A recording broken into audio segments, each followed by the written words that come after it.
विश्व गुरु के रूप में जानती थी। इसी भारतवर्ष का एक महत्वपूर्ण राज्य है ओडिशा। प्राचीन काल में ये कलिंग के नाम से विख्यात था। सूर्य की पहली किरण इसी प्रदेश के एक कोण पर पड़ती है। इसी स्थान पर कभी संसार का सबसे भव्य और विशाल सूर्य मंदिर बनवाया गया था।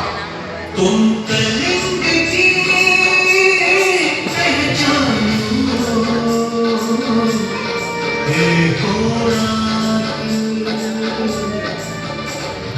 इतिहास का स्वाभिमान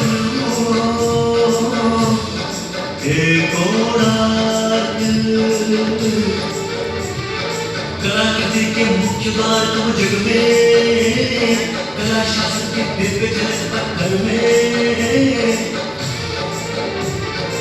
विश्व गुरु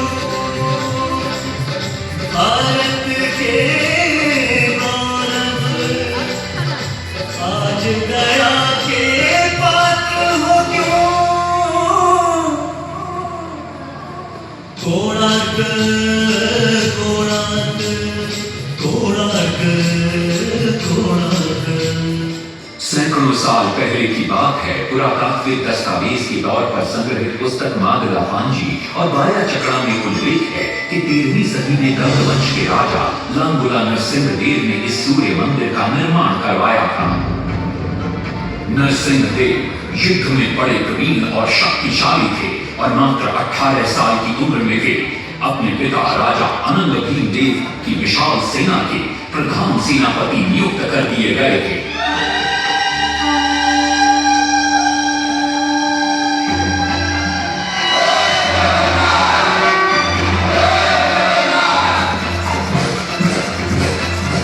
सेनापति बनने के बाद नरसिंहदेव ने अपने कुशल नेतृत्व से दक्षिण के कई आक्रमणकारी राजाओं को युद्ध में हराया।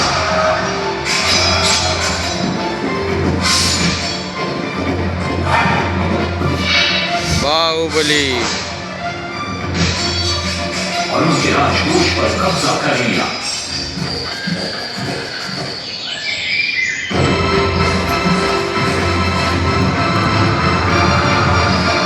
तत्पश्चात उन्होंने विजय ढूंढा जिसे आज हम वारंगल के नाम से जानते हैं।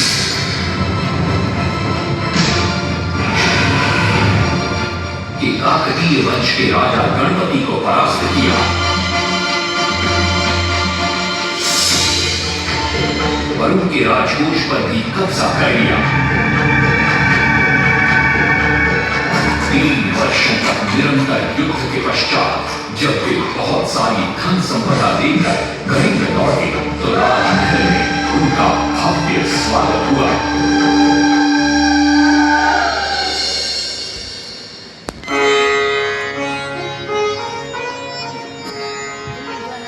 राजमाता कस्तूरी देवी पुत्र नरसिंहदेव की वीरता से बहुत प्रसन्न हुई और पुत्र के सामने अपने मन की इच्छा प्रकट की। कहा, तुम्हारे पिता ने शंख क्षेत्र पुरी में भगवान जगन्नाथ का भव्य मंदिर बनवाया है।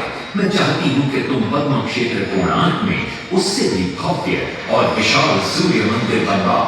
किंतु नरसिंहदेव माता से प्रति प्रश्न करते हैं, सूर्य मंदिर ही क्यों और वो भी कोणार्क में?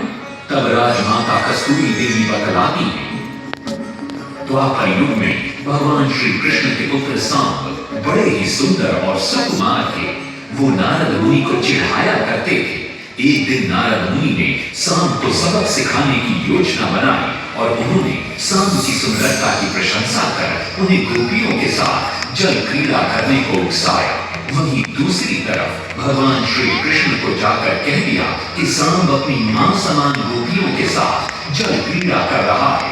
श्री कृष्ण इस बात से बहुत क्रोधित हो जाते हैं और वे सांब को श्राप दे देते हैं, जिस सुंदरता का तुम्हें अभिमान है वो तत्क्षण नष्ट हो जाए। सांब को घोर हो जाता है। जब सांब राजमहल लौटते हैं और मां जामदेवी को ये पता चलता है कि पिता श्री कृष्ण के श्राप की वजह से सांब की ये अवस्था हुई तो सारी रानियां क्रोधित हो जाती हैं।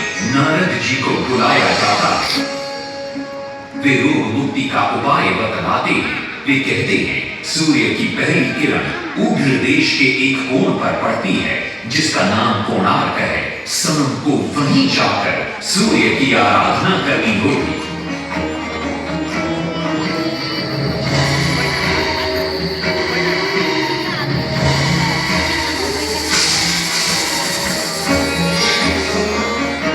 बहुत ही लंबी और कठिन यात्रा के पश्चात शाम अपने सैनिकों और सेवकों के साथ कोणार्क की चंद्रभागा नदी के तट पर पहुंचते हैं और नित्य प्रातः स्नान के बाद सूर्य की आराधना आरंभ करते हैं। सूर्याय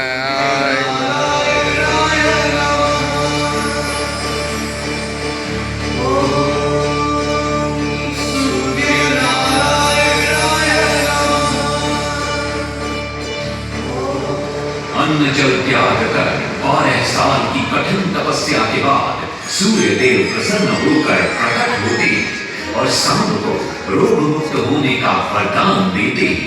पुत्र, आज रात्रि के चतुर्थ प्रहर में स्नान करते समय नदी के तल में तुम्हें एक वस्तु मिलेगी।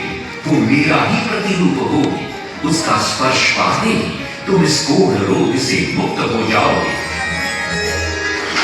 स्नान के पश्चात शाम जब नदी से बाहर आते हैं तो वो रोग मुक्त हो चुके होते हैं। उनके हाथ में एक छोटा सा पत्थर है। उनके सुंदर और सुकुमार शरीर को देखकर सारे अनुचर और सिपाही प्रसन्न होते हैं। शाम उस पत्थर को वहीं स्थापित कर एक छोटा सा मंदिर बनवाते हैं। लेकिन जब उन्हें ज्ञात होता है कि सूर्य पूजा का विधि विधान यहाँ किसी को पता नहीं है तो वे चिंतित हो जाते हैं। वे ध्यान में बैठते हैं। सूर्य देव पुनः प्रकट होते हैं और शाम के पूछने पर बतलाते हैं कि दूर पश्चिम में साक्य देश के मागा ब्राह्मण पूजा की विधि विधान जानते हैं। शाम साक्य देश की ओर निकल पड़ते हैं जो आज का ईरान है। महीनों की लंबी यात्रा के बाद शाम 18 मागा ब्राह्मण परिवारों को साथ लेकर कोणार्क लौटते हैं और सूर्य मंदिर में पूजा शुरू हो जाती है। राजमाता कस्तूरी देवी नरसिंह देव को बतलाती है कि विवाह के कई वर्षों बाद तक जब हम निसंतान थे मैंने भी उस सूर्य मंदिर में पूजा अर्चना की और तुम पुत्र रूप में मुझे प्राप्त हुए।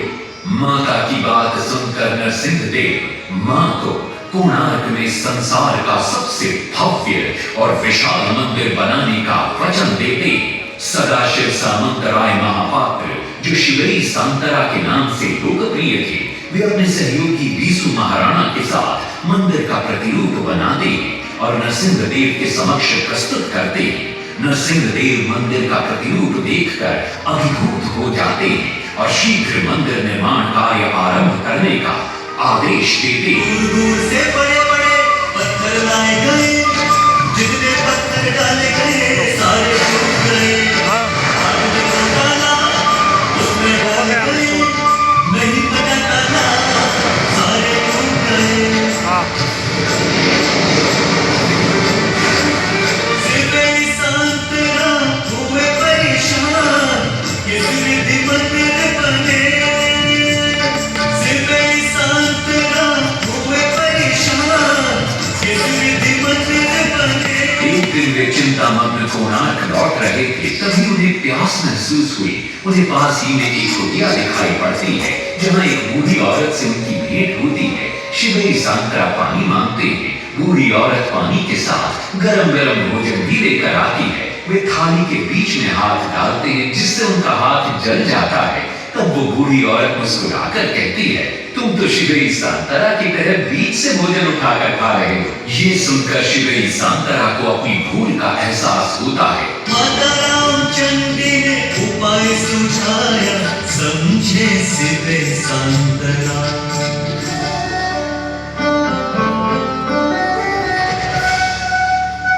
तत्पश्चात वो किनारे से पत्थर डलवाना शुरू करते हैं और मंदिर निर्माण का कार्य तेजी से आगे बढ़ने लगता है।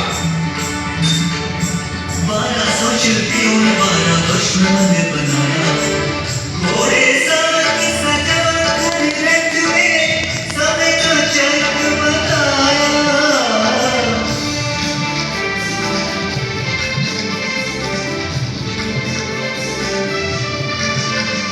दूसरी तरफ कलिंग के उत्तर के राज्यों के नवाबों के बार बार राज्य पर आक्रमण हो रहे थे।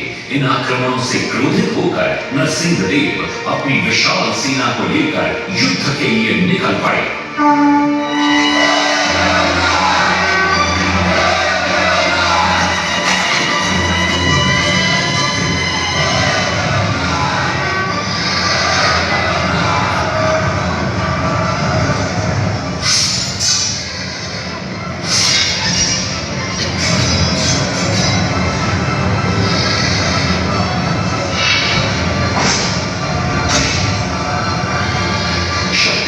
गौड़बंग के नवाबों को भी युद्ध में परास्त कर दिया और उनसे प्राप्त सारा धन अपने कब्जे में लेकर सूर्य मंदिर के निर्माण कार्य में लगा दिया। 1200 कारीगरों के अथक प्रयास से 12 साल बाद विशाल और भव्य सूर्य मंदिर बनकर तैयार हुआ। उस समय के लोगों में वास्तुशास्त्र, ज्योतिष शास्त्र और खगोल शास्त्र का जो ज्ञान था, उसे देखकर आज के बड़े बड़े वैज्ञानिक भी आश्चर्यचकित रह जाते हैं। कई प्रयासों के बाद भी मंदिर के गुंबद पर कलश स्थापित नहीं हो पा रहा था। क्रोधित नरसिंहदेव ने आदेश दिया कि कल प्रातः काल तक यदि कलश स्थापित नहीं हुआ तो सबके सर धड़ से अलग कर दिए जाएंगे। सभी शिल्पकार घोर चिंता में डूब जाते।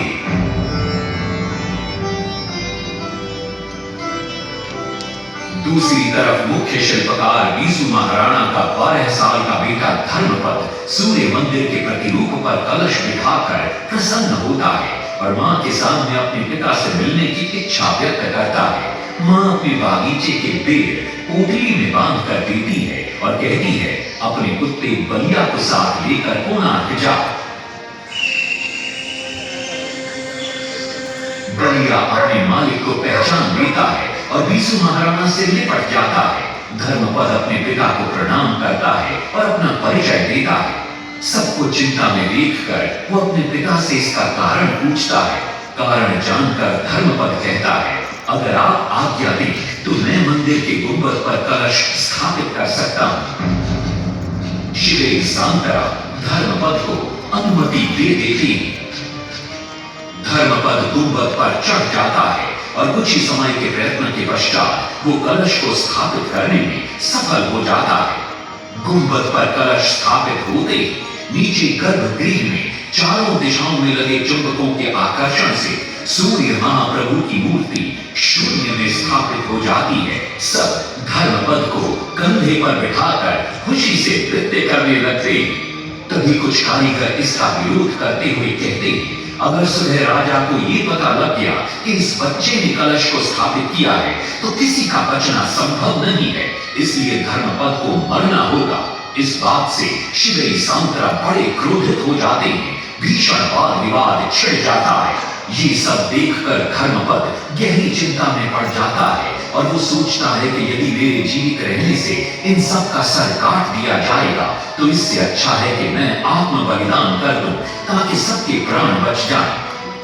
और उसी पल धर्मपद नवनिर्मित सूर्य मंदिर के शिखर पर चढ़ जाता है।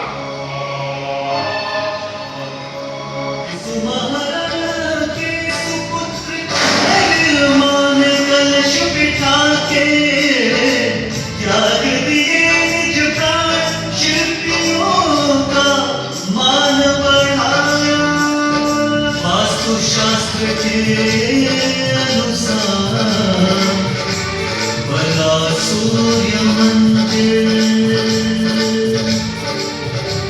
सूर्य उत्तरायण हो या दक्षिणायन हो, सूर्य उदय की आज भी पहले गिरन पड़ती प्रभु के ऊपर।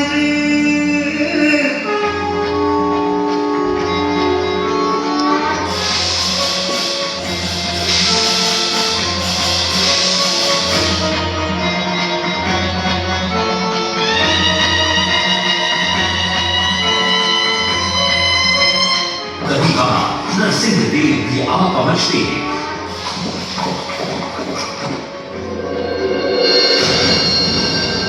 सूर्य महाप्रभु को शून्य में स्थापित देख वे भी आनंद से भर जाते हैं और शिवई सांतरा की पूरी पूरी प्रशंसा करते हैं।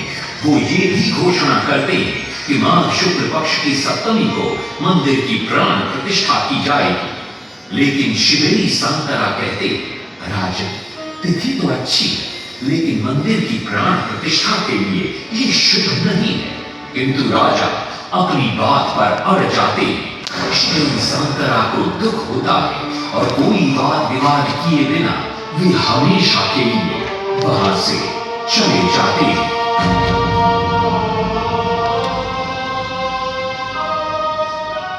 पूर्व निर्धारित तिथि पर मंदिर की प्राण प्रतिष्ठा संपन्न होती है।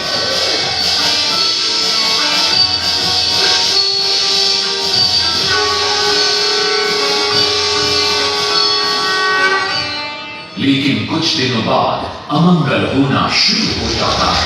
सबसे पहले विराट सिंह की मूर्ति नीचे आ गिरती है। तत्पश्चात मंदिर की शिलाओं का गिरना भी शुरू हो जाता है।